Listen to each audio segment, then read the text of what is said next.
Sebutir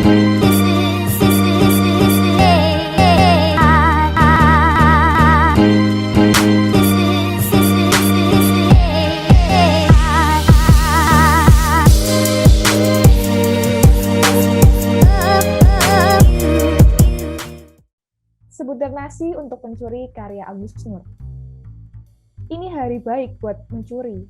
Ia sudah menghitung tanggal, membaca sifat dan watak hari pasaran serta wetonnya. Menambah, mengalihkan, dan membagi tanggal-tanggal itu. Hingga sebagaimana dalam primbon, ketemu angka yang memperlihatkan hari keberuntungannya.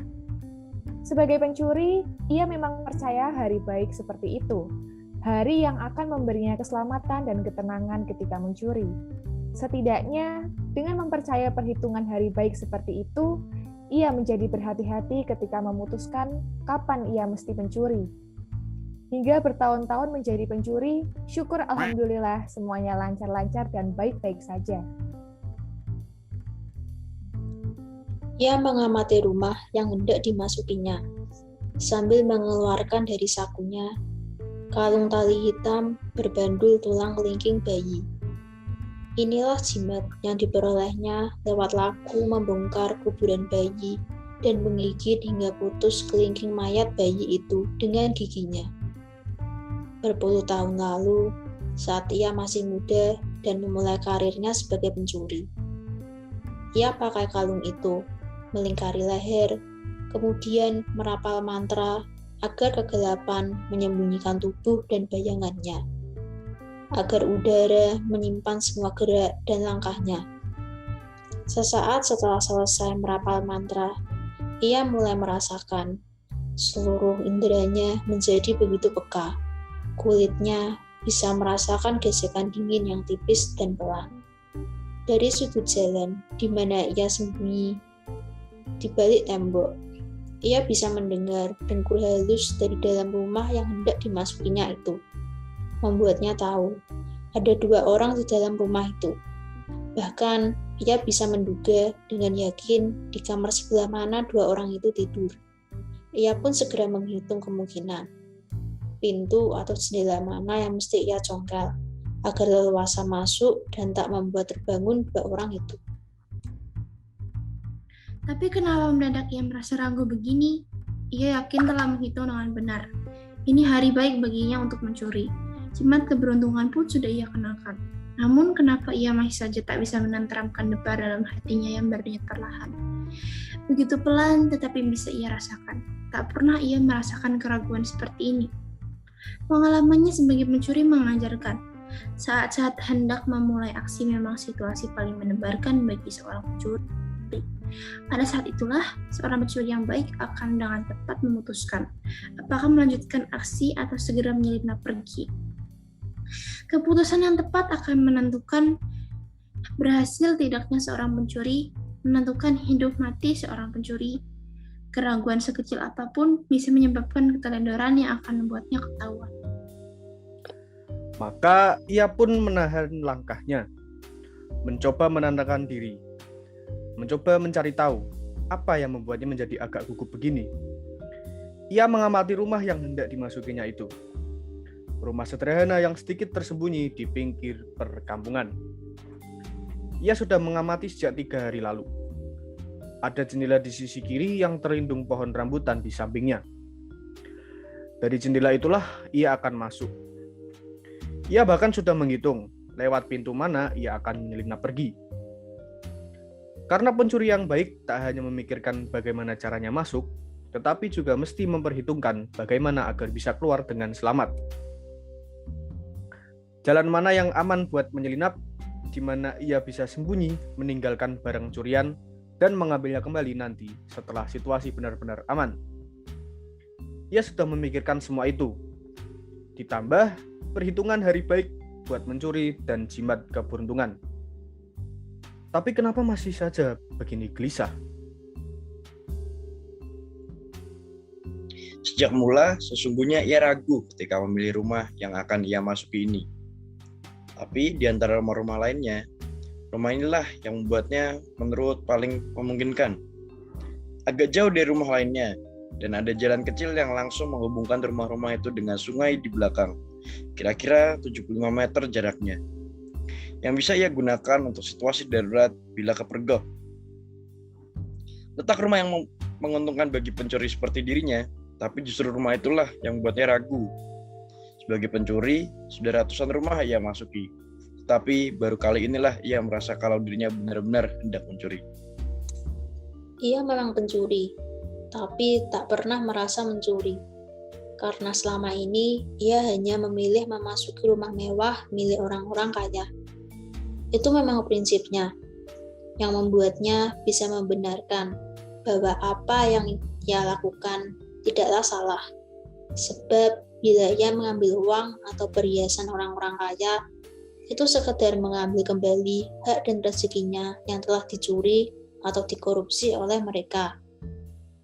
Siapa sih orang kaya yang tidak mencuri dan tidak korupsi hari ini? Tak apa-apa, kan mengambil kembali apa yang telah mereka curi. Lagi pula, ia hanya meminta. Dengan diam-diam tentu saja, sedikit saja kemewahan mereka yang melimpah. Toh, mereka tak akan jatuh miskin. Anggap saja apa yang ia curi itu sebagai sedikit sedekah yang mesti disumbangkan orang-orang kaya itu buat kaum miskin seperti dirinya. Itulah sebabnya ia tak pernah merasa mencuri ketika ia mengambil barang atau uang atau perhiasan di rumah mewah orang-orang kaya itu. Dulu, ia merasa leluasa menyantroni rumah-rumah mewah, mengambil barang secukupnya, kemudian melenggang dengan tenang. Kadang ia malah suka berlama-lama di dalam rumah yang dimasukinya itu. Sementara penghuni rumah ia lelapkan dengan mantra. Ia bisa dengan santai mencicipi kue yang ada di kulkas, duduk-duduk menikmati sisa hidangan malam di meja makan, sembari memandangi perabot-perabot mewah yang tak mungkin ia gondol. Guci-guci keramik, televisi plasma, lukisan, jam besar setinggi lemari. Semua barang mewah yang merepotkan bila ia curi. Ia lebih suka mengambil uang atau perhiasan.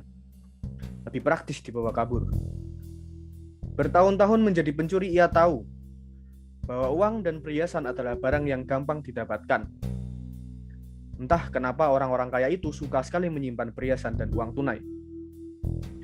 Barangkali mereka beranggapan perhiasan lebih mudah disembunyikan dan uang lebih aman disimpan tunai di dalam rumah ketimbang didepositokan di bank. Yang kini tak lagi aman karena gampang dilacak bila uang itu uang hasil korupsian. Hanya saja sekarang ini situasi makin sulit. Rumah-rumah mewah, apalagi yang ada di komplek perumahan elit, tak lagi gampang ia masuki. Selain berpagar tinggi, sekarang ini banyak yang dijaga security. Belum lagi kamera-kamera sembunyi, anjing penjaga, juga alarm yang tak mampu ia atasi dengan jimat keberuntungan yang ia miliki. 3 bulan lalu ia hampir saja mati konyol. Ia yakin sudah menyirap penghuni rumah, kemudian dengan tenang meloncat pagar. Tapi, mendadak alarm meraung-raung membuatnya gugup dan buru-buru kabur. Anjing-anjing yang menjaga rumah-rumah mewah itu pun tak lagi bisa ditidurkan dengan mantra. Barangkali karena anjing-anjing itu bukan anjing kampung yang hanya bisa menggonggong setiap kali mengendus pencuri.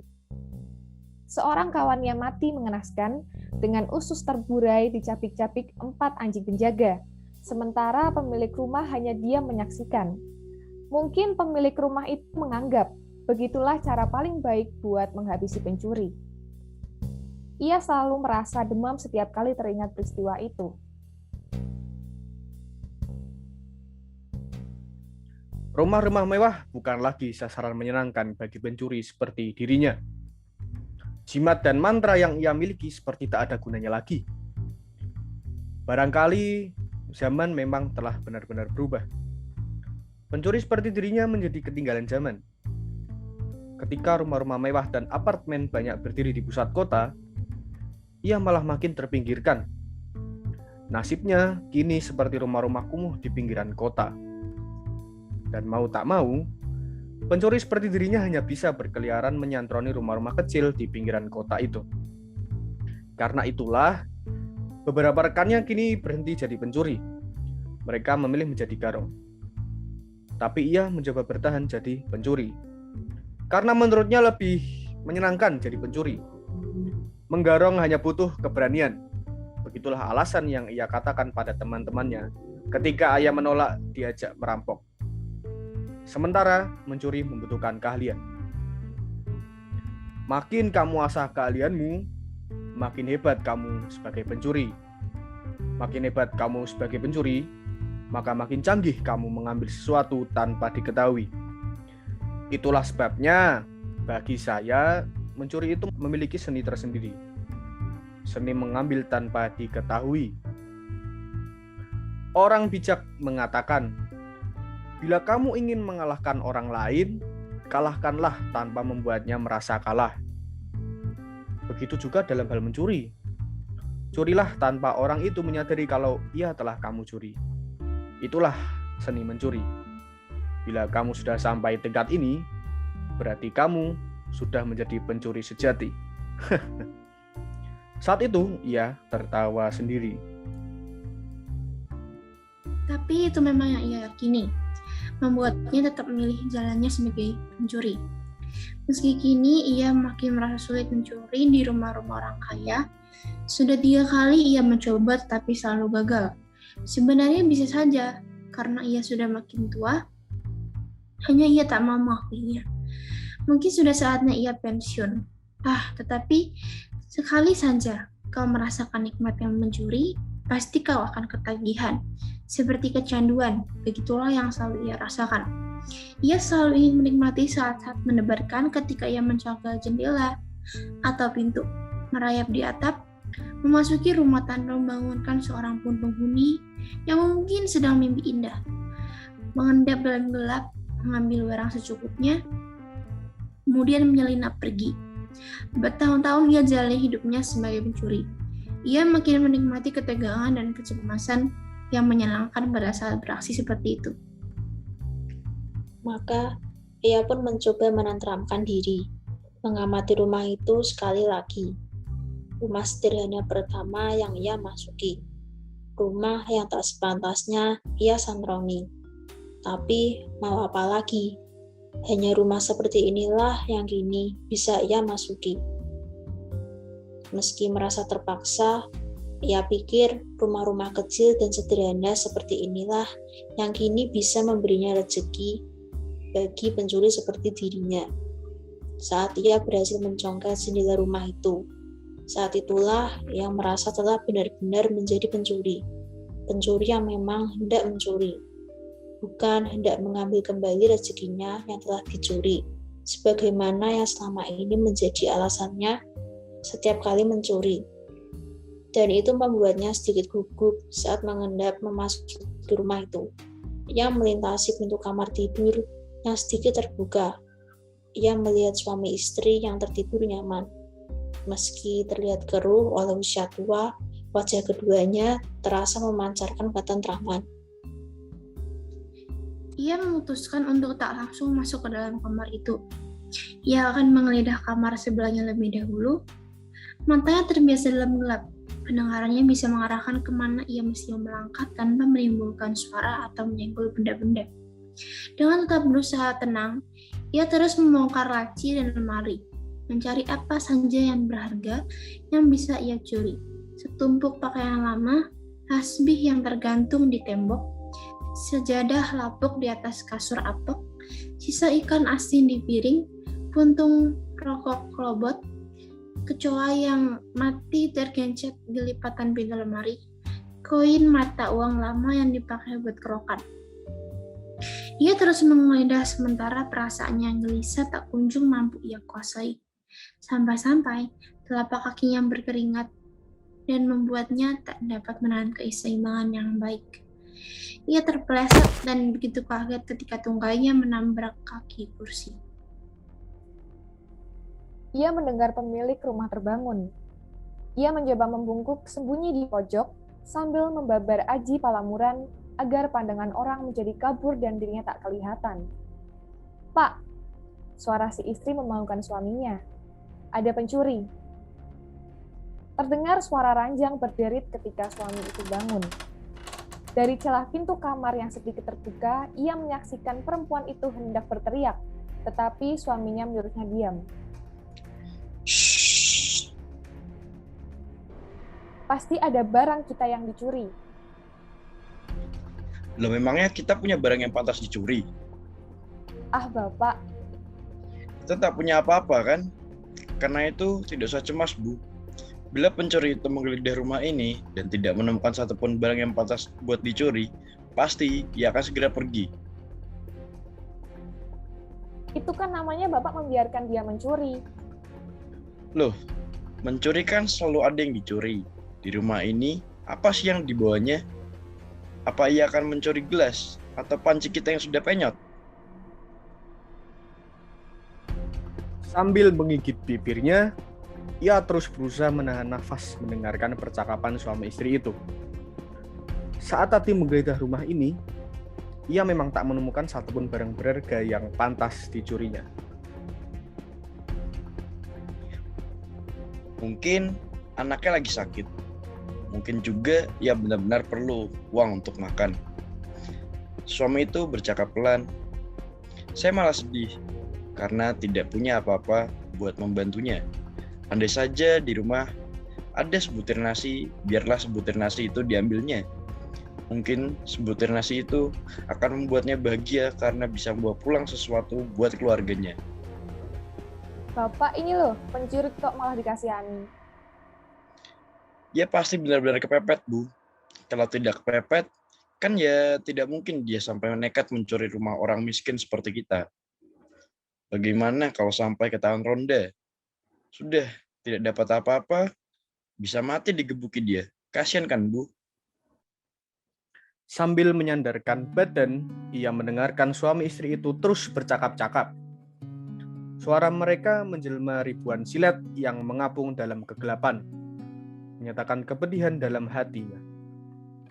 Ia mendengar suara batuk-batuk pelan si suami yang kemudian dengan halus mengajak istrinya untuk kembali tidur. Kesunyian rumah itu seperti mencekik. Sudah ratusan rumah ia masuki, sudah begitu banyak uang dan barang yang ia curi, tetapi tak pernah ia merasa sangat menyesal karena telah menjadi pencuri seperti saat ini. Ia bersijingkat melewati pintu yang sedikit terbuka dan tak berani memasuki kamar di mana suami istri itu telah kembali tidur tentram. Ia segera bergegas pergi, tak mengambil apapun karena di rumah yang baru saja dimasukinya itu memang tak menemukan sesuatu yang pantas dicuri. Rasanya baru kali ini sebagai pencuri ia merasa menyesal telah menjadi pencuri justru ketika ia tak mencuri.